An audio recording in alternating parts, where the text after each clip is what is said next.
नाही, आता तुम्ही एक गोष्ट लक्षात घ्या की तुम्ही लाडली बहिणा ही चर्चा करता, मग थोरात साहेबांनी त्यांच्या कॉन्स्टिट्युन्सी मधल्या जी बोला बोला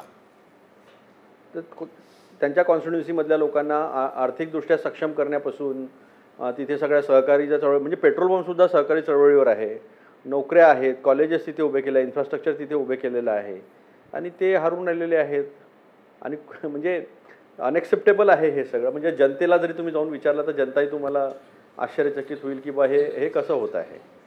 आता तुम्ही बघा की पर्सेंटेज जे आहे मताचं ते पहिले सांगतात की 3% वाढलं, आपण चर्चा केली आहे त्याच्यावर की 3% मतदान वाढलं, मग नंतर जवळजवळ ते 6.5% नंतर हळूहळू ते मतदान वाढत जातं. मग तुम्ही एवढे टेक्नोसॅव्ही, तुम्ही टेक्नॉलॉजिकली देशाला एवढं पुढे नेलेलं आहे आणि तुम्हाला 4-4 दिवस मतदानाचा टक्का सांगायला लागतो, जेव्हा की EVM आहे, सगळं टेक्नॉलॉजिकली तुमचे ॲप्स वगैरे आहे, तरी पण असं कसं होतं. या काही गोष्टी ज्या आहेत त्या गोष्टींकडे एकदा लक्ष द्यावंच लागेल. पुन्हा एकदा तुमचा EVM वर आरोप आहे का? अनएक्सपेक्टेड आहे महाराष्ट्राच्या 60. नाही, मी तुम्हाला पर्सेंटेज वाढला आहे का त्याच्यावर बोलतोय मी. आणि एक लक्षात ठेवा तुम्ही, पुन्हा एकदा EVM वर आरोप आहे का? सगळ्या जगभर पण झालेली आहे EVM. जर लोकशाहीमध्ये एखाद्या गोष्टीवर संशय निर्माण होत असेल निवडणूक प्रक्रियेच्या, ती फ्री अँड फेअर झाली पाहिजे.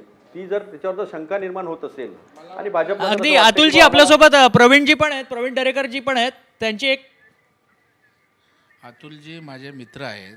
अतुलजी पराभव मोठ्या मनाने स्वीकारायचा असतो. आता थोडं थांबतोय तन्मय. यावेळेस एक सगळ्यात मोठी आणि महत्वाची बातमी समोर आलेली आहे. नांदेड मधून ही बातमी समोर येते. नांदेडमध्ये मतमोजणी केंद्राबाहेर तुफान राडा झालेला आहे. ही दृश्य आपण बघतोय. केंद्राच्या बाहेर 2 गटात तुंबळ हाणामारी झाली आहे. नांदेडमध्ये मतमोजणी केंद्राच्या बाहेर हा तुफान राडा झालेला आहे.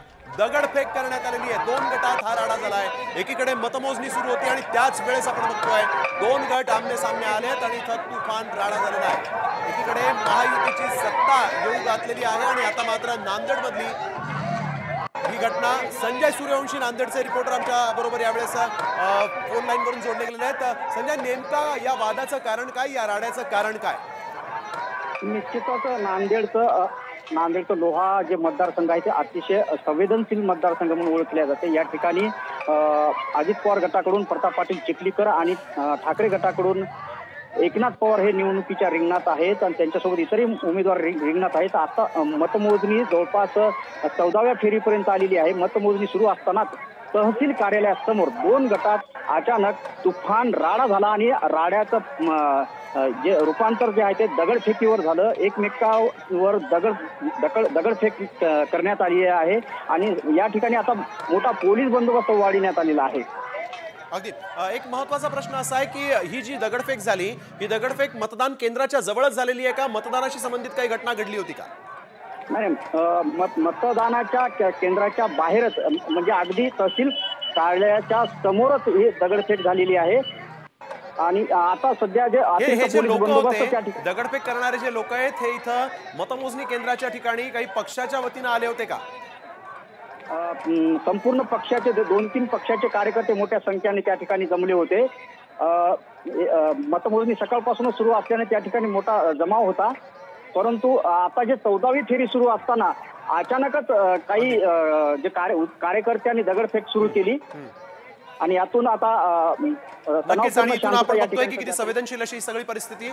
धन्यवाद आपण दिलेल्या सविस्तर माहितीसाठी. तर आपण बघतोय नांदेडमध्ये एकीकडे राडा झालेला आहे